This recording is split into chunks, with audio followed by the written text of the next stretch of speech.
podcast pour comprendre le monde qui vous entoure.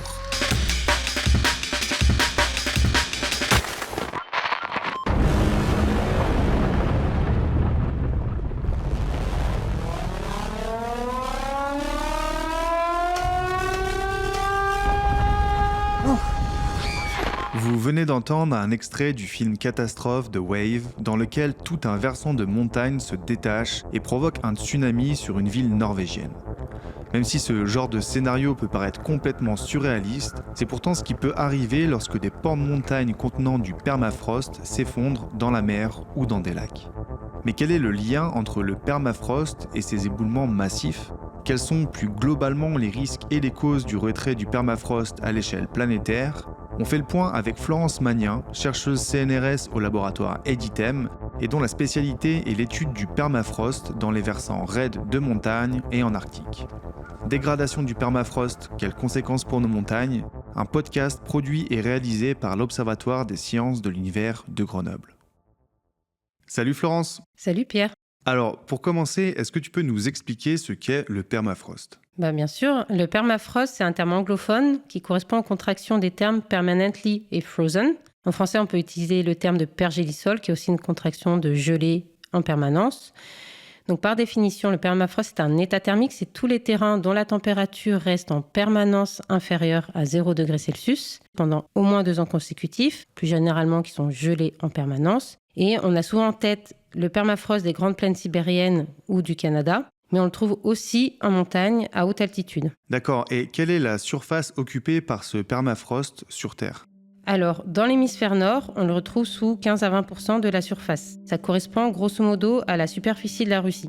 Dans l'hémisphère sud, on le retrouve aussi principalement en Antarctique, mais aussi dans les montagnes des Andes et en Nouvelle-Zélande. Et dans les Alpes européennes, il est aussi largement présent et on suppose que sa superficie est 3 à 6 fois supérieure à celle des glaciers. Et en termes de volume ? Alors, pour connaître le volume du permafrost, il faudrait déjà connaître sa profondeur. Et ça, c'est une donnée qui n'est pas forcément facile à obtenir parce qu'elle est en montagne, très dépendante de la topographie, qui, elle, change d'une montagne à l'autre, d'une vallée à l'autre. Dans les Alpes françaises, on a un forage qui fait 100 mètres de profondeur, qui est instrumenté avec des sondes thermiques. Et ces données de température, elles nous indiquent qu'il est présent au moins jusqu'à 100 mètres de profondeur. Et d'après nos modèles, il est aussi présent sur plusieurs centaines de mètres de profondeur sur certains sites. Donc pour répondre à ta question, oui, il est fort probable que le volume du permafrost soit bien supérieur à celui des glaciers. Est-ce que ça fait longtemps qu'on étudie le permafrost ? Alors, en France, c'est une science qui est encore assez jeune, à la différence de la Russie, du Canada ou de l'Alaska, donc des États-Unis. Il y a encore beaucoup de choses qu'on ne sait pas sur le permafrost, tout simplement parce que c'est quelque chose d'invisible qu'on retrouve sous la surface, quelques décimètres à quelques mètres sous la surface, et l'étudier très précisément, c'est compliqué par cette invisibilité-là. Quand on parle du permafrost, on parle souvent de celui de Sibérie ou du Canada. Quelle est la différence avec celui des milieux alpins ? Alors, c'est vrai qu'on entend plus souvent parler du permafrost de Sibérie, du Canada. C'est ce que nous, on appelle le permafrost polaire. C'est celui qui est proche des pôles, qui est en Arctique et dans les terrains proches de l'Arctique. Donc, on s'intéresse à ce permafrost pour 2 raisons principales. La première, c'est celle des gaz à effet de serre qui sont stockés dans le permafrost. Et on estime actuellement qu'on a 2 fois plus de gaz à effet de serre dans le permafrost que ce qu'on a dans l'atmosphère. Et on sait que la dégradation de ce permafrost aura un impact majeur sur l'évolution du climat d'ici la fin du siècle si on suit la trajectoire actuelle des émissions de gaz à effet de serre. En gros, plus il va faire chaud, plus le permafrost va se dégrader et puis il relarguera des gaz à effet de serre dans l'atmosphère, ce qui aura tendance à encore plus réchauffer la planète. C'est en quelque sorte un cercle vicieux, on parle, nous, de boucle de rétroaction. Et puis un autre sujet aussi associé au permafrost polaire, c'est les virus et les bactéries qu'il renferme, dont on ne connaît pas vraiment la dangerosité pour l'homme. Et enfin, quel que soit le terrain, que ce soit le permafrost polaire ou le permafrost de montagne, sa présence, elle a de forts enjeux pour la stabilité des terrains. Et quand le permafrost se dégrade, tout simplement, les terrains se déstabilisent et ça peut être source de danger pour les personnes qui vivent dessus, sur le permafrost polaire, ou dessous, pour le permafrost de montagne. Et c'est un peu ce problème de déstabilisation qu'on a avec le permafrost dans les milieux alpins. Oui, dans les milieux alpins, le permafrost, il joue le rôle de ciment, donc il participe à la stabilité des versants. On le retrouve en altitude dans les zones froides, typiquement là où la température de l'air elle est inférieure à 0 degré Celsius, c'est-à-dire à partir de 2500 mètres dans les faces nord, qui sont les faces qui ne voient pas du tout ou alors très peu le soleil, ou plutôt à partir de 3000 mètres dans les faces sud, qui elles sont des zones qui sont beaucoup plus ensoleillées. Et quel est l'état de santé du permafrost alpin ? Alors, de manière générale, le permafrost alpin il se dégrade, c'est-à-dire que sa température, elle augmente, et la couche active, c'est-à-dire la couche superficielle qui gèle en hiver et dégèle en été, elle augmente. Ce qu'il faut comprendre, c'est que la couche active, c'est pas du permafrost, c'est une couche qui passe à température positive en été. Et cette couche-là, elle s'épaissit d'été en été et elle vient grignoter le permafrost qui, lui, se rétracte en profondeur. Est-ce qu'on connaît les causes de cette dégradation ? Alors, cette dégradation du permafrost, elle est due à l'augmentation générale de la température de l'air et notamment aux étés caniculaires avec des vagues de chaleur qui sont de plus en plus intenses, plus longues, plus précoces ou plus tardives. Par exemple, sur les parois de l'aiguille du Midi, dans la vallée de Chamonix, on observe un des taux de réchauffement du permafrost les plus importants à l'échelle planétaire. On a mesuré un réchauffement de plus de 1 degré Celsius en 10 ans à 10 mètres de profondeur. Et ce réchauffement de 1 degré en 10 ans, est-ce qu'il est généralisable au permafrost de toutes les Alpes ? Alors non, c'est pas généralisable au permafrost de toutes les Alpes. Celui de l'aiguille du Midi se réchauffe plus vite que d'autres terrains à permafrost pour plusieurs raisons. La première raison déjà, c'est que ce sont des versants très raides, avec peu de neige qui s'accumule et donc les parois sont en contact direct avec l'atmosphère. Une autre raison, c'est que c'est un permafrost qui a une faible teneur en glace. C'est principalement de la roche et la roche, elle conduit tout de suite la chaleur en profondeur. Et encore une autre raison, c'est que le sommet de l'aiguille du Midi, il a une forme de pyramide, donc la chaleur, en fait, elle pénètre de tous les côtés. Et si on regarde les Alpes à l'échelle globale ?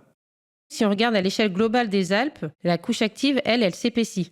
Donc on l'a dit tout à l'heure, la couche active, c'est plus du permafrost, c'est la couche qui dégèle en été. Et on constate que depuis 2015, la couche active s'épaissit, quel que soit le terrain à permafrost. Elle vient grignoter ce permafrost, et ça traduit le fait que globalement, le permafrost alpin, il n'en est qu'une. D'accord. Et du coup, quelles sont les conséquences de ce recul du permafrost ? Alors, on l'a évoqué tout à l'heure, on a parlé des conséquences de la dégradation du permafrost en Sibérie ou au Canada, et on a dit qu'en montagne, la particularité, c'est que le permafrost, c'était le ciment de nos montagnes. Et sa dégradation, elle déstabilise les versants, du coup, on observe une augmentation des écroulements rocheux, c'est-à-dire des déstabilisations de blocs rocheux qui sont soudaines, qui impliquent quelques centaines à quelques dizaines de milliers de mètres cubes.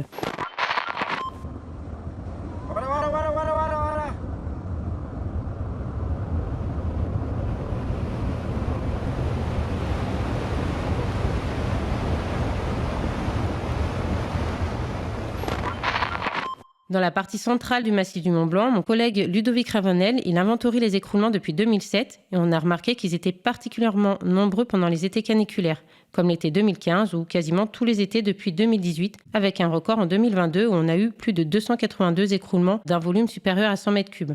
Et en parallèle de ces événements plutôt modestes, on a aussi une augmentation des événements avec une ampleur beaucoup plus impressionnante. On parle ici d'avalanches rocheuses, c'est quand on a des volumes supérieurs aux millions de mètres cubes qui se détachent. Si on veut un point de comparaison, 1 million de mètres cubes, c'est l'équivalent de 400 piscines olympiques. Donc des fois, on a 400, voire plus de 1000 piscines olympiques qui s'effondrent soudainement, qui peuvent entraîner des allées en cascade, qui peuvent atteindre les fonds de vallée avec des conséquences qui sont parfois catastrophiques. Est-ce que tu peux préciser ce qu'est un aléa en cascade ?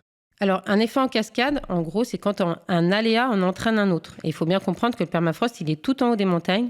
Donc, quand une paroi à permafrost s'effondre, elle entraîne plus ou moins tout ce qu'il y a sur son passage. Donc, ça peut être des impacts dans des lacs qui créent des tsunamis. Ça peut être des impacts sur des glaciers qui se liquéfient. Et après, ça va entraîner plein de matériaux comme des débris rocheux laissés par les glaciers qui se retirent. Et ça va créer, par exemple, des coulées de boue ou des laves torrentielles qui peuvent voyager sur plusieurs dizaines de kilomètres loin dans les fonds de vallée. D'accord. Et ce genre d'événement en cascade se produit souvent ? Alors, dans les Alpes, récemment, on a eu l'avalanche rocheuse du Pisingalo qui a impacté le glacier juste en dessous, qui a ensuite formé une lave torrentielle qui a tué 8 personnes sur son passage et qui a détruit une grosse partie du village de Bondo en Suisse. Et sinon, récemment ou dans l'histoire, il y a eu aussi de nombreuses catastrophes dans les Andes, dans le Caucase ou en Himalaya, avec à chaque fois plusieurs dizaines, centaines, voire parfois des milliers de morts. Donc, pour résumer, le permafrost, qui est le ciment de nos montagnes et qui participe à la stabilité des versants, se dégrade en raison de l'augmentation des températures. Donc, il y a des secteurs qui étaient stables hier et qui ne le sont plus aujourd'hui. Et je suppose qu'il doit aussi y avoir des secteurs qui sont stables aujourd'hui et qui ne le seront peut-être plus dans un avenir proche, voire très proche. Oui, c'est tout à fait ça. En fait, avec la remontée de la limite du permafrost, il y a de nouveaux secteurs qui vont devenir instables, mais c'est assez difficile de dire quels secteurs vont devenir instables et combien de temps ils vont le rester. Cette incertitude, elle va quand même poser de gros problèmes aux nombreux pratiquants de la montagne. Je pense par exemple aux alpinistes, aux grimpeurs et même aux randonneurs. Alors oui, c'est sûr que pour les pratiquants de la montagne, ça change la donne. Ça rajoute un risque supplémentaire. Parce que même des événements modestes, comme des petits écroulements, ça peut déjà être un danger important. Puis c'est la même chose en fait aussi pour les infrastructures, comme les refuges, les remontées mécaniques, qui peuvent être impactées par des écroulements ou qui peuvent tout simplement disparaître avec des écroulements. On a eu le cas sur la versant sud du massif du Mont Blanc où le bivouac de la Fourche a disparu en août 2022. Et puis, on a aussi des disparitions d'itinéraires. Il y a des itinéraires qui n'existent plus ou alors qui ne se pratiquent plus ou qui sont devenus beaucoup plus dangereux. Et ça, c'est un peu un impact sur les économies locales, notamment pour les guides qui doivent complètement changer leurs pratiques et leurs courses. Et justement, en parlant de pratiquants de la montagne, on va joindre Benjamin Ribert. Benjamin, il est guide de haute montagne à Lagrave, c'est dans les Hautes-Alpes, et il s'intéresse justement aux effets de la dégradation du permafrost sur son environnement de travail, c'est-à-dire la montagne et surtout la haute montagne. Salut Benjamin. Salut Pierre. Alors, en tant que pratiquant de la montagne, on voulait savoir quelles étaient tes principales observations concernant le permafrost et notamment en termes d'évolution du paysage. En tant que pratiquant, mes principales observations sont le retrait glaciaire, les écroulements rocheux et les déstabilisations du domaine périglaciaire, tout ce qui est moraine. Je dirais que le plus impactant visuellement, ça reste bien sûr la fonte des glaciers. De façon plus ponctuelle, on voit de profondes modifications de certains itinéraires d'alpinisme. Donc pour continuer à pratiquer, les alpinistes doivent faire encore plus preuve d'adaptation et d'imagination. Donc en fait, ces évolutions, elles ont clairement impacté tes pratiques en tant que professionnel. Oui, ça a impacté mon activité perso comme pro et ça continue de le faire. Nous, on a des modifications profondes et sur le long terme, mais aussi des contraintes plus ponctuelles. Par exemple, on suivait un calendrier depuis plusieurs dizaines d'années de pratiques annuelles définies un peu par les pionniers de l'alpinisme. Maintenant, il faut qu'on soit beaucoup plus opportuniste et qu'on accepte de changer de paradigme à tout moment. Le mois de mars peut maintenant rimer avec ski de randonnée, comme avec goulotte ou escalade dans les calanques. Puis, on rencontre aussi des modifications sur un itinéraire le temps d'une saison. L'extrême variabilité de la météo peut faire apparaître ou disparaître des passages clés. En exemple, le Serré du Savon sur le Tour de la Meije qui ne passe plus tous les ans. Et du coup, d'un point de vue psychologique, est-ce que ça rajoute une composante supplémentaire en termes de risque quand tu pratiques l'alpinisme ? Oui, et c'est un fait. Maintenant, plus qu'avant, nous devons intégrer les écroulements rocheux dans l'équation. La prévision de ces événements est encore à ses balbutiements. Nous participons à l'élaboration d'une méthode de réduction du risque à l'instar de ce que nous connaissons et de ce que nous utilisons avec les avalanches. Mais pour le moment, la seule vraie solution reste de renoncer. Il faut se diversifier pour continuer à pratiquer et travailler durant les mois d'août et septembre. Personnellement, l'escalade et le canyoning ainsi que le VTT me permettent de continuer à parcourir la montagne malgré les déstabilisations de la haute montagne. Merci Benjamin. Merci Pierre. Alors, suite à ce témoignage, Florence, est-ce que vous arrivez à déterminer quelles sont les périodes les plus propices aux écroulements rocheux ? Alors oui, maintenant on arrive un peu mieux à identifier les périodes les plus dangereuses. Typiquement, on sait que pour les gros écroulements, ils sont plus susceptibles de se produire à l'automne ou en janvier. En fait, il faut plusieurs mois pour que la chaleur estivale, elle, pénètre en profondeur. Et par exemple, c'est à peu près au mois de janvier qu'on mesure la température la plus élevée à 10 mètres de profondeur. Et donc c'est à ce moment-là que de gros écroulements liés à la dégradation du permafrost peuvent se produire. Et puis on a aussi des gros événements qui peuvent se produire au printemps, quand on a l'eau de fonte de la neige qui s'infiltre dans les parois, qui va venir soit dégeler les joints de glace, soit créer des pressions hydrostatiques importantes et causer de grosses déstabilisations. Donc là, on a parlé des gros écroulements qui, en termes de volume, représentent plusieurs centaines, voire plusieurs milliers de piscines olympiques. Donc c'est assez énorme. Qu'est-ce qu'il en est des petits écroulements ? Oui, alors les petits écroulements, ils se produisent plutôt au cœur de l'été, surtout quand la température de l'air elle est particulièrement élevée. En gros, quand on a des fortes chaleurs, on va avoir pendant les premiers jours des petits écroulements et plus la chaleur va pénétrer en profondeur au fur et à mesure des semaines et des mois, plus ces écroulements-là ils vont être de plus en plus volumineux.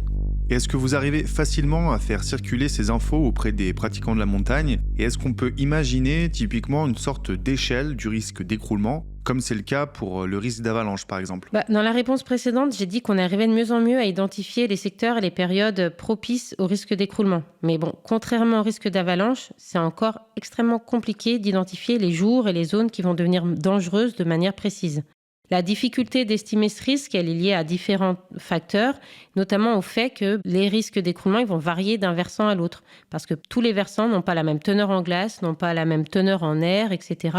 et n'ont pas les mêmes propriétés mécaniques. Et puis, on essaye quand même de faire état de l'avancée de nos connaissances dès qu'on en a l'occasion, mais ça reste difficile de donner un message clair parce qu'on a peur qu'il soit surinterprété sans considérer toutes les limites à la connaissance qu'on a actuellement. Donc, il y a encore pas mal de défis à relever pour mieux estimer les secteurs et les périodes qui vont devenir instables pour aider les pratiquants et les décideurs. Et justement, est-ce que tu peux nous en dire un peu plus sur ces défis à relever d'un point de vue scientifique ?